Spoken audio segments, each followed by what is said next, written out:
So we're going to start with Rainier Oud Rain. So, I love Kisses Rain, and I love Oud Rain.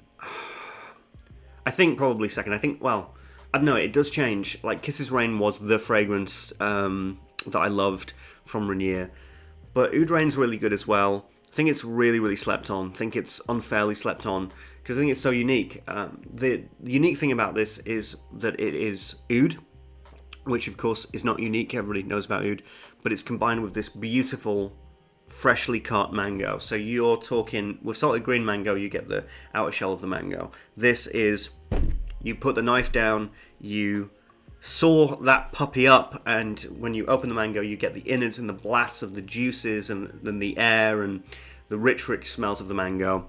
That is what Oud Rain is. With oud, with some nice Cambodian oud, which is not the most skankiest oud in the world. So that's lovely. Really great springtime fragrance. But I've been wearing it just a little bit, just to catch up a little bit, as it's been getting a bit cooler, getting a bit colder. This does fare well in the autumn, and this can really freshen you up in the autumn with a lot of these fragrances that I'm going to be talking to you about. You know, a lot of them have vanilla, caramel, chocolate, things of that nature, spices, cinnamon, ginger, all that kind of stuff that you're going to be seeing.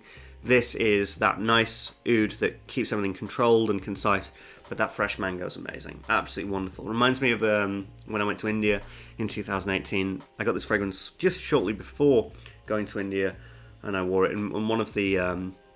I'd love to review this in India in the final 10 epic videos of this season. Basically the only creed left that's worth the evaluation. Wonderful, sexy, masculine, bossy, peppery cedar wood with a tiny bit of bitter oud in the baseline. Wonderful. I always wear this when I want confidence and when I want an adrenaline shot to the system. So it's wonderful for that. I've done multiple videos on it. You know I'm head over heels with this. I'm going to be wearing this probably more in the winter time, but I don't wear it that much because I savor it. I actually try to save this fragrance for business meetings, work, you know, things where I need to really be engaged. You know, this is not a casual fragrance to wear. I'll sometimes wear this out as well, you know, to dinner events, things like that. Going from strength to strength with that, I've also been wearing this Scandal by Roche Dove. This is great. Okay, so like, this is harkening back to a very particular style of fragrance that was in the 1980s. One of the more popular renditions of that was Halston Z.14. which has now been reformulated to death. Absolutely killed. It had a renaissance with Italian Cypress by Tom Ford. Very similar. But this is kind of the magnum opus of that genre. And what that genre is this mossy, green, musky sweetness. Very prevalent in the 80s. Very prevalent. Very sexy. And this is an older man's fragrance. This is a fragrance that does smell kind of dated, but Roche Dove, they don't give a fuck. Right, they don't care. They want to bring back that regal, sophisticated nature. The quality on Roche Doves in general are just so high, and I've been loving wearing this. It's a very sophisticated, old school fragrance. You know, it's all those kinds of things like Eau Sauvage, Eau de Rochas, Halston Z14, all of those elements pushed into one scent. That mossy nature, that oak mossy nature is still alive and kicking in this fragrance. Absolutely wonderful. This is a very, very highbrow event fragrance. Very sophisticated, wonderful. Next up we have this Aqueous Misfit, again inspired by an older era of fragrances. This is like a late 1970s patchouli fragrance, but modernized with a little bit of citrus, a little bit of lemon, just to keep it grounded and great. I've loved this. Loved wearing this. You know, I am not wearing this as much as some of the others. You know, this isn't signature scent worthy for me, but on colder days, you better believe I've been rocking this and really, really enjoying it and really looking forward to wearing it. This is a fragrance when you're going out, you've got a long coat, you've got a scarf. I like envision that you've worn a load of old clothes from, you know, secondhand charity shop kind of thing. Those kinds of clothes, those kind of awkwardly unusual vintage clothes that you bought from an antique shop, secondhand or a vintage shop or whatever, that would go well with this. My female viewers, I don't think there's probably many of you, but if you are watching, check this out. truly. And if you're a bohemian type, if you love charity shop clothes, if you love vintage kind of clothing, vintage styles, and vintage kind of winter wear, I'd check this out. And especially if you're a patchouli lover, no doubt. Moving on to this, Victorian Tobacco. It's just great, just fantastic, just the best. It's the best thing that Nevertheless has ever put out, in my opinion. And to be completely honest, that's not a very high bar because Navitus mostly do suck. They are, I don't know. I don't have enough of a legal team to present the argument that I'm about to say about Navitus. I don't have enough legal representation to probably discuss Navitus fully.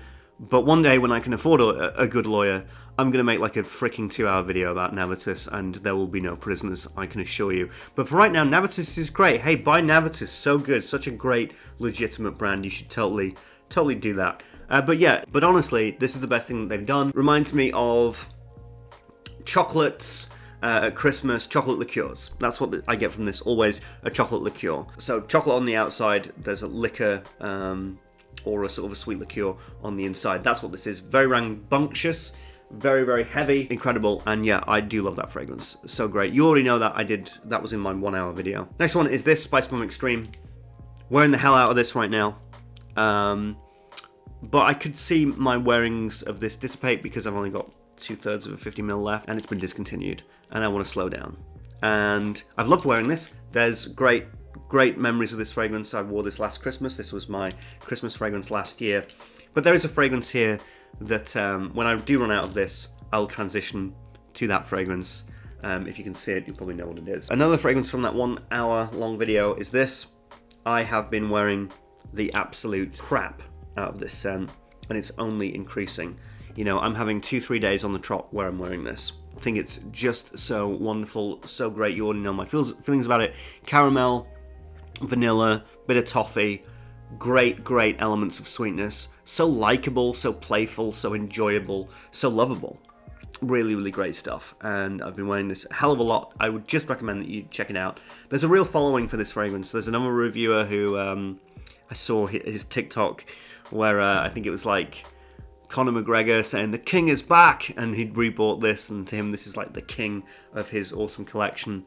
Yeah, it's got a following, it's got a real love, and you should definitely check it out. It's a very popular scent. Then we get to number 2, Ombre Leather. Oofed.